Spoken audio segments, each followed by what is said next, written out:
Ulipotelea wapi? Nitasema sijapotea.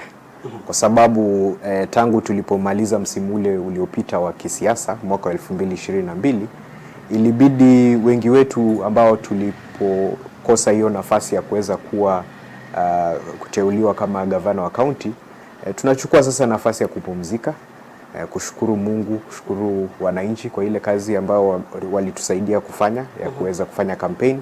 Lakini pia ni nafasi pia kubwa inapewa kwa wale ambao waliopata nafasi ya kupata vyeti vya uongozi ili kuweza kuendeza kazi yao bila kusumbuliwa. Na ndio maana wengi wetu tukaenda mahali kwingine kuendelea kujikimu, kujaribu kujizatiti ili tuweze kuona iwapo kama tutawapatia nafasi hao ambao walichaguliwa wataweza kutekeleza yale mawazo ambao walikuwa wamezungumza na wananchi ambao wataweza kutekeleza.